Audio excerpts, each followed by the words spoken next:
with the Bears expressing interest in Mike McCarthy coming to Chicago to work with Caleb Williams, we've seen this happen across the National Football League, where somebody gets let go and suddenly they're a huge star elsewhere. Saquon Barkley comes to mind right away, and the teams pay the dividends for that.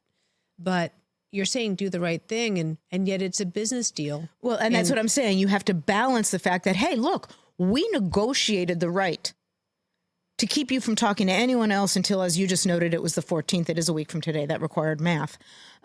Look, we negotiated an exclusivity until the 14th. But if you've already made up your mind, and I'm not suggesting they have, then why preclude him from doing that? And the answer is because you don't want to give him leverage in case you ultimately do wish to negotiate a new contract. But, Suze, let me let you in on a little secret.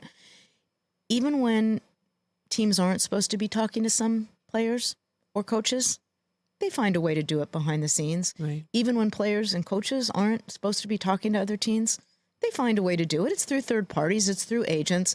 Conversations go on even when they're not supposed to or not allowed to go on.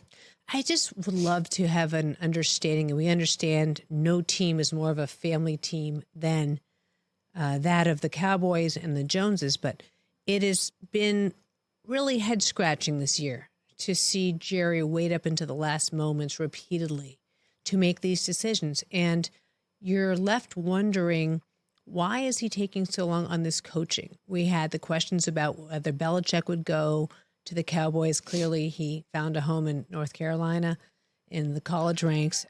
We've also kind of wondered if McCarthy is a fit with this team, period. Do you think it's a FOMO thing? Do you think he's worried about McCarthy leaving and finding a winning opportunity with the Bears or elsewhere? I think he may be engaging in something I always advocate people in all businesses do.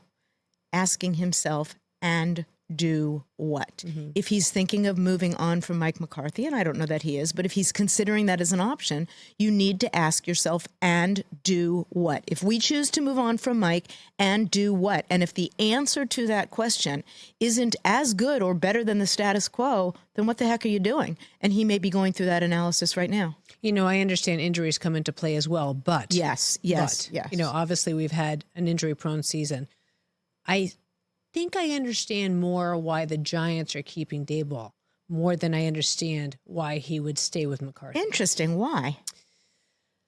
I feel like Daboll has a different track record. I feel like they've got to reinvent at the quarterback position. I feel like there's more of a fear of Daboll leaving and potentially winning right away. I just don't know that I think I almost don't understand in myriad ways why they think McCarthy is a better option with this young quarterback who really needs the help there. Well, let me go back to something you just said about the Giants, because you referenced the quarterback situation, and you're absolutely right. They have a problem at the quarterback situation. They need to solve it.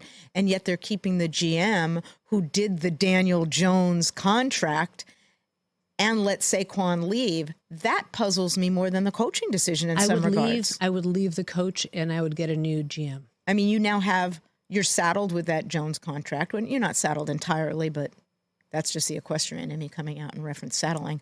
And you let Saquon go, but you're keeping the GM. That's interesting. Check out new episodes of What the Football with Suzy Shuster and Amy Trask every Tuesday. Watch us on the Rich Eisen Show YouTube page or follow and listen wherever you get your podcasts.